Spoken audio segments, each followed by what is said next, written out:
말씀입니다. 신명기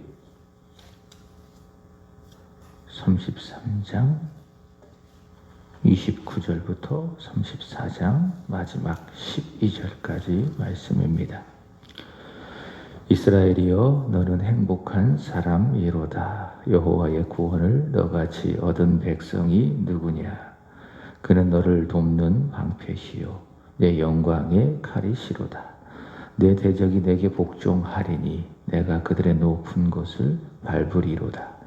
모세가 모압 평지에서 느보산에 올라가 여리고 맞은편 비스가 산 꼭대기에 이르매 여호와께서 길르앗 온 땅을 단까지 보이시고 온 납달리와 에브라임과 므낫세의 땅과 서해까지의 유다 온 땅과 네겝과 종려나무의 성읍 여리고 골짜기 평지를 수알까지 보이시고 여호와께서 그에게 이르시되 이는 내가 아브라함과 이삭과 야곱에게 맹세하여 그의 후손에게 주리라 한 땅이라.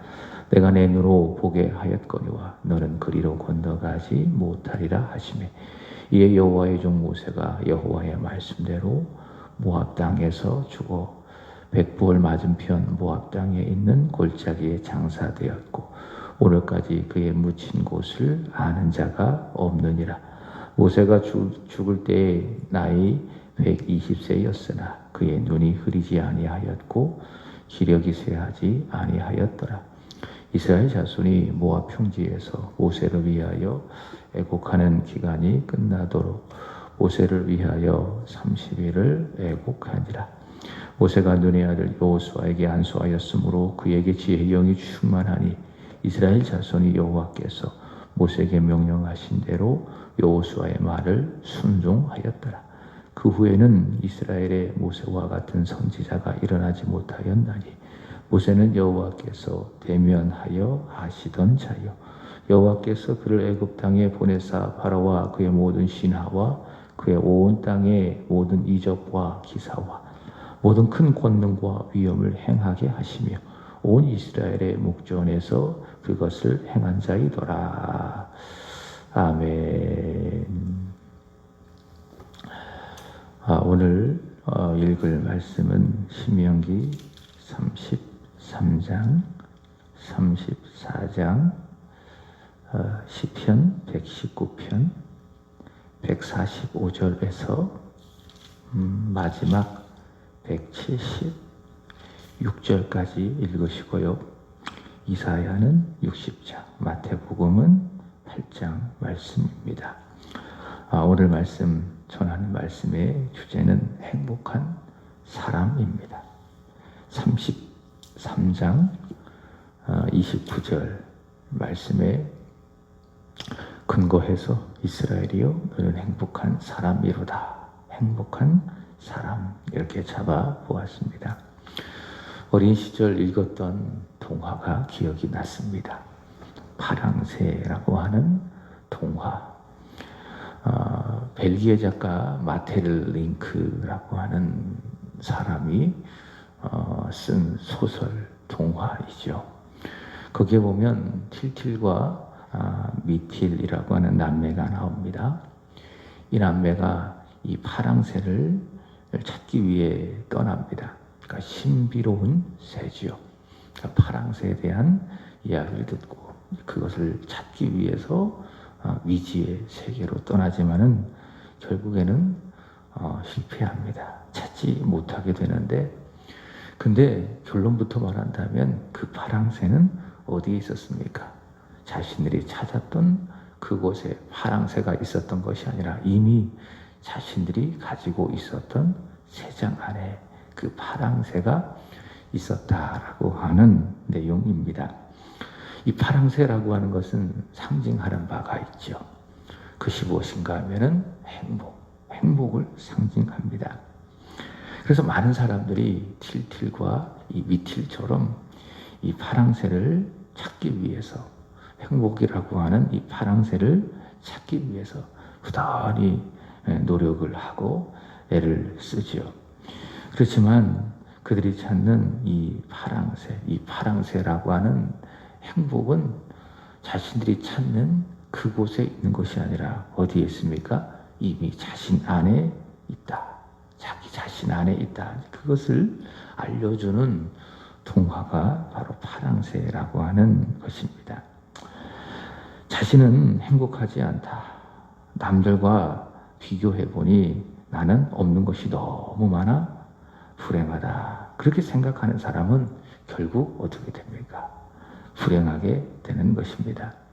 그러나 다른 사람과 비교해 나는 없어도 그것을 불행이라 생각하지 않고 주어진 자신의 삶의 조건에 대하여서 만족하고 또 감사한 사람, 그 사람이 누굽니까? 그 사람이 행복한 사람이라 할 수 있겠죠. 여러분 생각해 보세요.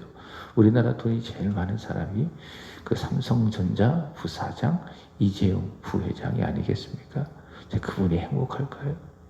사람들에게 그 존경을 받고 또 물질적으로도 얼마나 많은 것을 가진 사람, 남부러울 것이 없는 조건을 가진 사람이 아니겠습니까? 근데 생각해 보세요.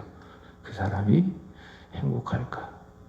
연예인들 있잖아요. 많은 부와 명예를 가지고 있는 연예인들.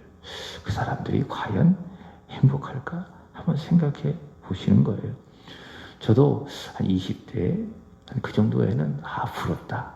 저 사람들처럼 많은 물질을 갖고 있으면 가고 싶은 데 가고 먹고 싶은 데 먹고 하고 싶은 거 하고 참 행복할 텐데 이런 생각을 했거든요. 그렇지만 죄송합니다. 이제 좀 50을 바라보는 이 나이에 있어서 그들을 바라보니 그게 행복한 게 아니로구나. 그 사람들 과연 행복할까라고 물어보면 아닐 수도 있겠다. 이런 생각을 조금 하게 되는 겁니다. 인간은 누구나 다 이미 행복이라고 하는 이 파랑새를 소유하고 있다 없다 있다라고 하는 거예요. 다 자신 안에 주어진 조건에 만족한다면 다 이 파랑새를 소유하고 있는 것이고 그 파랑새를 보면 누구든지 다 행복할 수가 있다. 제대로 입지도 못하고 또 제대로 먹지도 못하는 이 가난한 나라의 그 아이들을 보시기 바랍니다. 극빈한 나라에 속한 그 아이들을 보시기 바랍니다. TV에서 보셨을 수도 있을 거예요. 근데 그 아이들을 보면 얼굴 한번 유심히 한번 보면 얼굴이 검지 않습니까? 햇빛에 따갑게 그을려져서 그 얼굴이 검지 않습니까? 근데 이렇게 흔하게 그 하얀이를 드러내면서 웃는 그 얼굴을 한번 보시기 바랍니다. 어떻습니까? 가식이 전혀 없죠. 그리고 정말 행복하다라는 것을 느끼고 있지 않습니까? 제가 그 전교에 있을 때에 그 청년들과 함께 인도네시아에 갔었어요. 근데 거기에 선교사님의 사역하는 그 곳에서 단기 선교 사역을 했었는데 거기 그 최원근 선교사님이시라고 그 소위 말하는 바퍼 선교하는 선교사님이십니다. 그러니까 일주일에 한 2차례, 많게는 3차례 정도, 이렇게 한 500에서 한 600인분 정도의 이렇게 밥을 해서 도시락을 만들어서 이제 그것을 그 극빈한 그런 곳에 사는 그 아이들에게 가서 그 도시락을 나누어주는. 그 아이들은 그것을 먹지 않으면은 그날 하루 제대로 먹지 못하는 그런 상황입니다. 그 도시락의 구성도 아주 간단해요. 밥 조금, 그 다음에 오이 한 2-3조각, 그 다음에 그 닭튀김 한 2개 정도, 이 정도거든요. 그것을 이렇게 500에서 600개 정도 만들어가지고 그 무슬림 지역의 아이들인데 그 아이들에게 찾아가서 나누어주는 겁니다. 근데 2가지 특징이 있더라고요. 첫 번째로는 하나만 딱 받으면 거기에 충분히 만족합니다. 그러니까 우리 욕심부리잖아요. 하나 더 달라고. 그죠? 근데 그 아이들 중에 한 아이도 하나 더 주세요 라고 하는 아이가 전혀 없습니다. 줄을 딱 쓰고 하나 주면은 그거에 잘 받고, 그리고 2번째로는 그거 주면 그렇게 아이들이 좋아하는 겁니다. 아이들이 눈을 환하게 뜨고 환하게 이를 보이면서 웃고 좋아하고 행복하는 것을 보게 됩니다. 누군가 묻습니다. 그런 아이들에게 너 행복하니? 그럼 그 아이들이 뭐라고 대답할까요? 행복해요. 지금 이렇게 도시락을 먹을 수 있으니 행복해요. 그렇게 그 아이들이 대답을 한다고 하죠. 그래서 행복이라고 하는 것은 절대적인 개념이 아니라 상대적인 개념이다 라고 말할 수 있습니다. 행복은 내가 처한 환경이나 소유에 있지 않고 어디에 있습니까? 내 존재에 있는 겁니다. 그러니까 내 존재. 행복은 소유가 아니라 바로 내 존재에 있다. 자, 특별히 우리 예수를 믿고 구원받은 사람들은 누굽니까? 불행한 사람입니까? 아니면 행복한 사람입니까? 행복한 사람들이다. 근데 많은 사람들이 그걸 알지 못하죠. 예수 믿고 이미 행복해져 있는 존재가 되었음에도 불구하고 이 행복을 그런 상대적인 개념으로 생각해서 없는 걸 생각하고 남과 비교해서 생각하고 나는 불행하다 생각하고 감사하지 못하고 불평하고 원망하는 것 아니겠어요? 그래서 사실 돌아오는 주일에 우리가 드리게 되어지는 그 맥주감사 주일 예배도 우리가 행복한 사람이다. 그래서 하나님께 감사하다. 그것을 확인하는 시간이 그런 시간들이라는 거예요.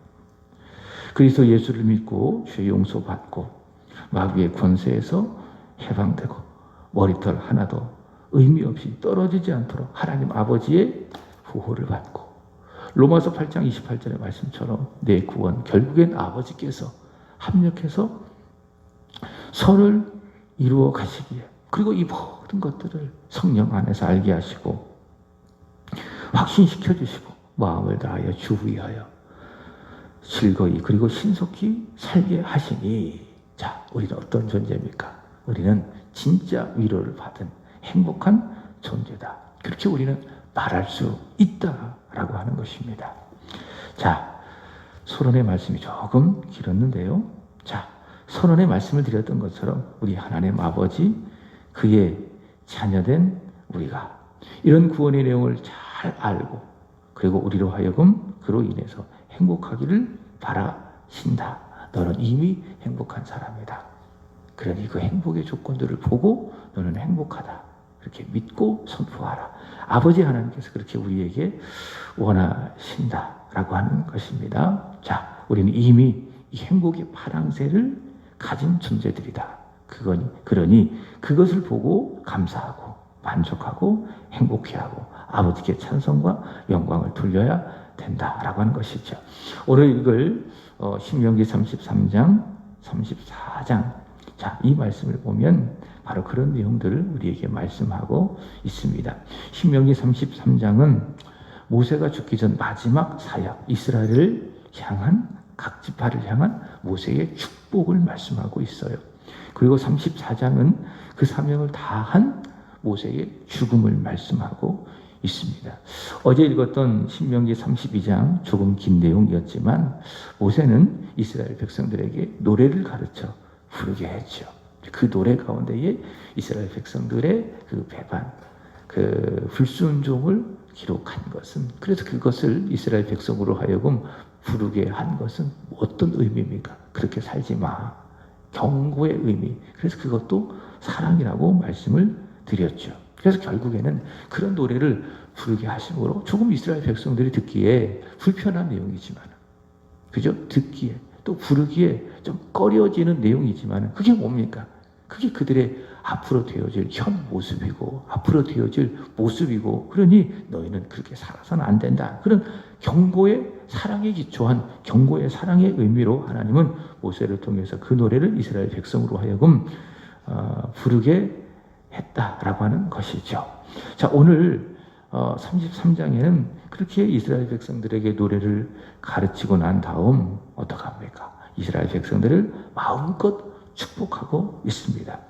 마치 야곱이 그 아들을 불러 죽기 전에 축복하는 것처럼 모세도 똑같은 마음으로 이스라엘 백성들을 축복하고 있는데 자, 특별히 33장 8절 말씀을 보시면은 레위 지파에 대한 축복이 많은 것을 볼 수가 있습니다.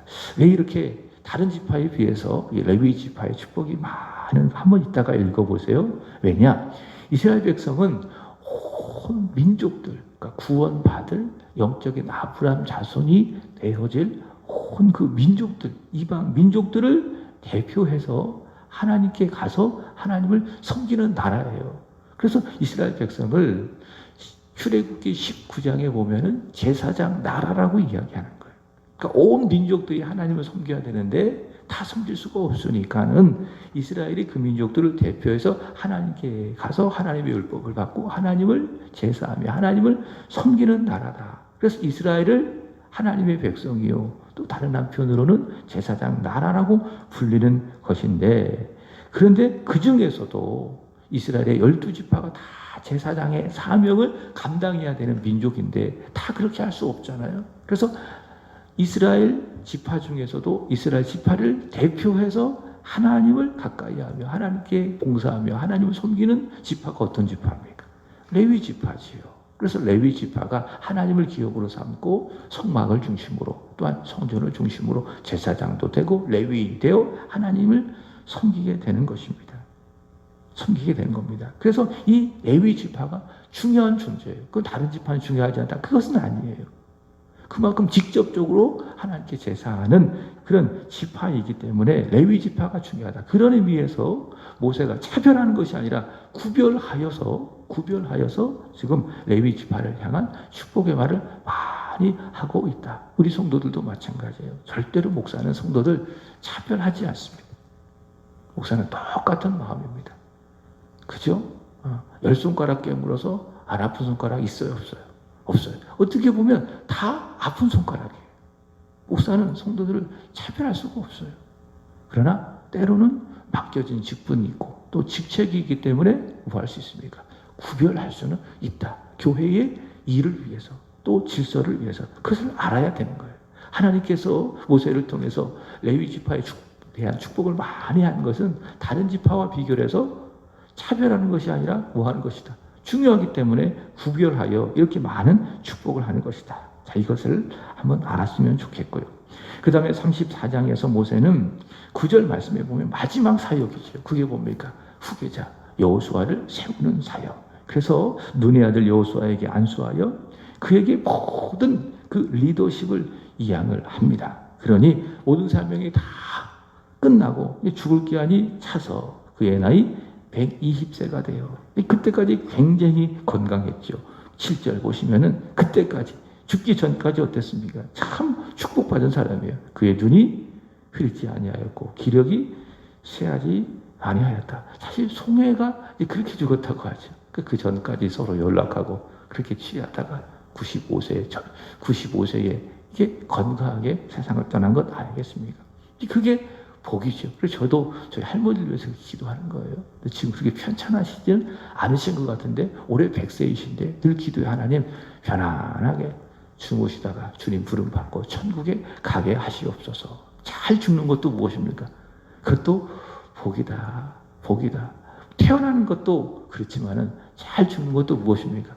그것도 복이다. 저와 여러분도 사실 그런 것도 기도 제목으로 삼는 것도 괜찮겠다. 마지막까지 주 위해서 건강하게 잘 살다가 그죠? 아프지 않고 주님 부르시면 그렇게 세상 떠나는 그런 것도 복이니 그런 것도 우리가 기도하는 것도 참 좋지 않겠는가. 자, 모세는 그렇게 120세를 살다가 죽음을 맞이했습니다. 자, 이런 모세 80세에 부름을 받았죠. 그리고 40년 동안 이스라엘 백성들을 이끌고 마지막까지 그 사명을 다하며 축복하고 안수하며 다음을 준비한 모세. 자, 이런 모세를 보니 어떻게 말할 수 있습니까? 모세는 행복한 사람이다. 그렇게 말할 수 있습니다. 죽기 마지막까지 하나님 주신 사명을 다하고 그 사명이 끝나 하나님의 부르심을 받고 죽음을 맞이하니 죽기까지 그의 눈이 흐리지 아니하고 그의 기력이 쇠하지 아니하고 그 모습으로 사명을 다하여 그 사명을 다하니 하나님의 부르심을 받은 그 모세를 볼 때에 어떻습니까? 그는 행복한 사람이다. 자, 특별히 모세가 행복한 사람인 이유, 저는 이렇게 말하고 싶어요. 어디 말씀을 보시는가 하면 10절입니다. 그 후에는 이스라엘의 모세와 같은 선지자가 일어나지 못하였나니 모세는 어떤 사람입니까? 여호와께서 대면하여 아시던 자요. 하나님을 누가 만날 수 있겠습니까? 하나님은 거룩하고 그리고 의로운 하나님인데 그 하나님 앞에 서면 인간은 죄인이기 때문에 하나님을 볼 수도 없고 그 하나님의 위엄 앞에 인간은 하나님 앞에 설 수도 없고 죽을 수밖에 없는 존재입니다. 그러나 하나님이 특별히 이 모세를 사랑하셨기 때문에 하나님 앞에서 모세는 인간의 그 죄성을 따라서 죽지 아니하고 은혜로 직접 모세를 대면할 수 있었다. 그죠? 그래서 모세는 어떤 사람입니까? 참 행복한 사람. 그죠? 비록 40년 동안 이스라엘 백성들 때문에 얼마나 속을 많이 썩었습니까? 그렇게 말을 안 들을 수가 없지요. 그렇게 안 변할 수가 없습니다. 40년을 목회를 했는데 그 출애굽 세대들이 안 변해요. 그렇게 얻어맞고 터지고 징계를 받아도 변해요, 안 변해요? 안 변하는 거예요, 40년 동안. 그래서 어떻게 보면 모세도 굉장한 스트레스를 많이 받았을 거예요. 그래서 얼마나 화가 나느니 무리바에서 반석을 쳐서 물을 터뜨려서 그것이 하나님께 진도가 되어져서 가나안 땅에 들어갈 수 없었던 것 아니겠습니까? 굉장히 속상했을 거예요. 그럼에도 불구하고 모세는 어떤 사람? 행복한 사람. 하나님과 대면하여 아시던 사람. 죽기 전까지 눈이 흐리지 아니하고 그 기력이 쇠하지 아니하고 죽기 전까지 하나님 주신 사명을 잘 감당했던 사람.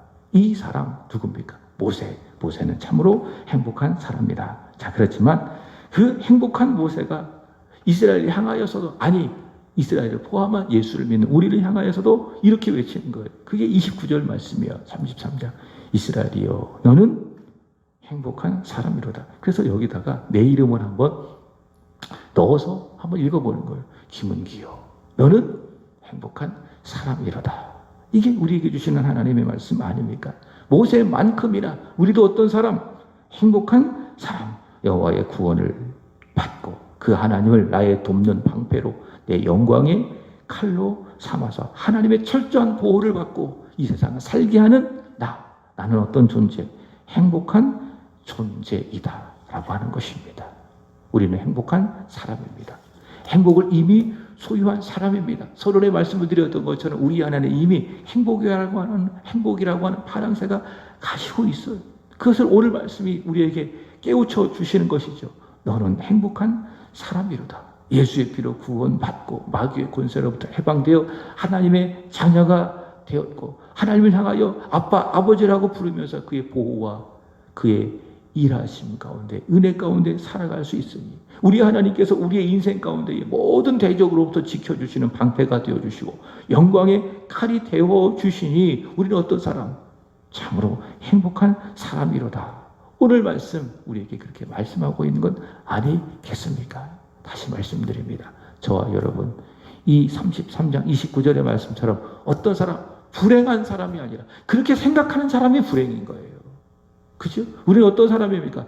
행복한 사람. 이것을 믿고 고백하고 진심으로 가슴으로 느끼고 그렇게 살아가는 사람이 누굽니까? 그가 행복한 사람. 또 그가 저와 여러분이 되기를 원하는 것입니다.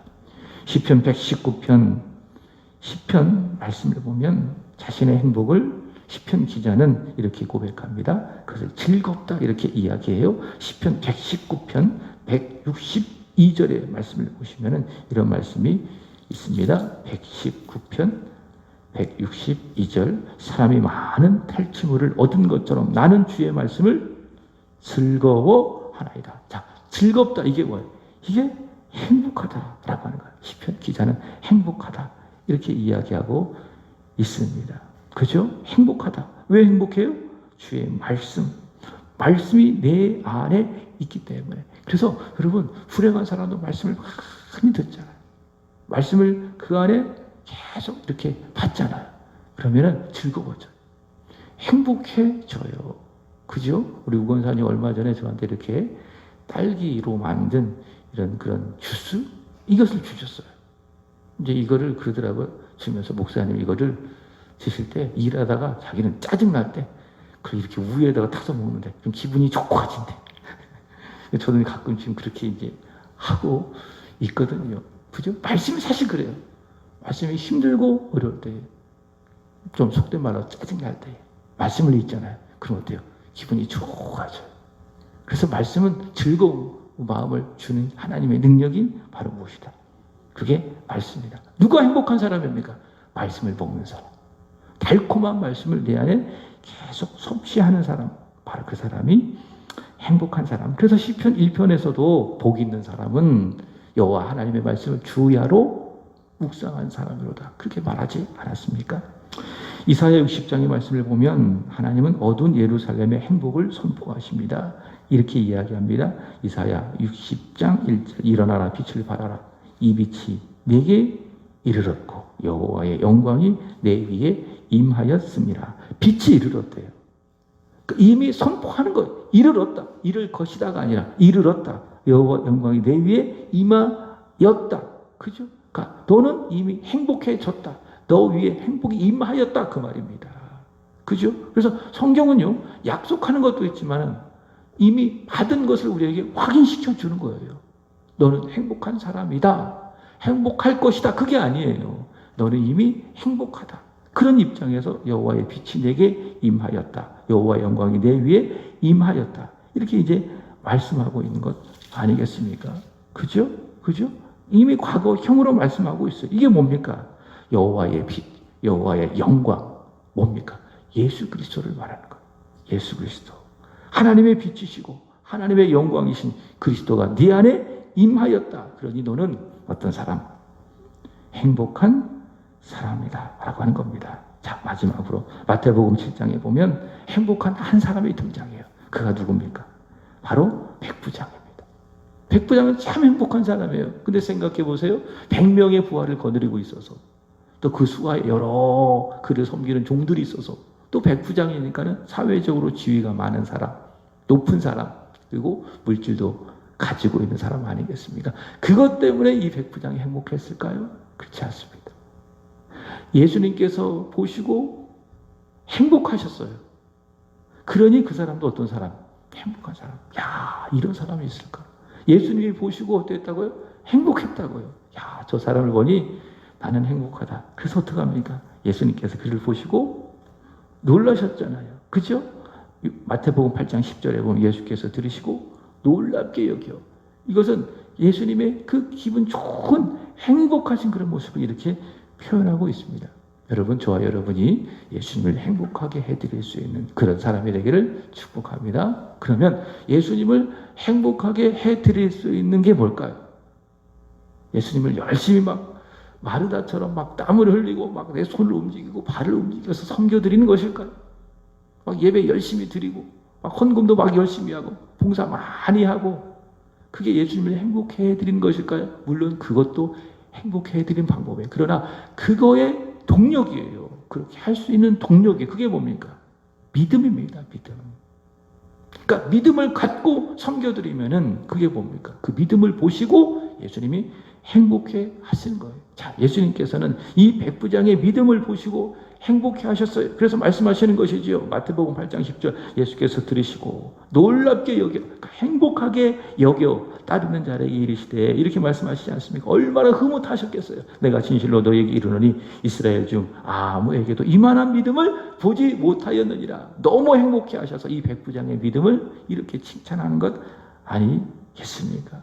자, 예수님을 행복하게 하는 믿음의 사람, 행복한 사람 되기를 주 예수 그리스도의 이름으로 축복합니다. 자, 말씀을 마칩니다. 저와 여러분 행복한 사람입니다. 자, 오늘 하루도 행복하시기를 주 예수 그리스도의 이름으로 축복합니다.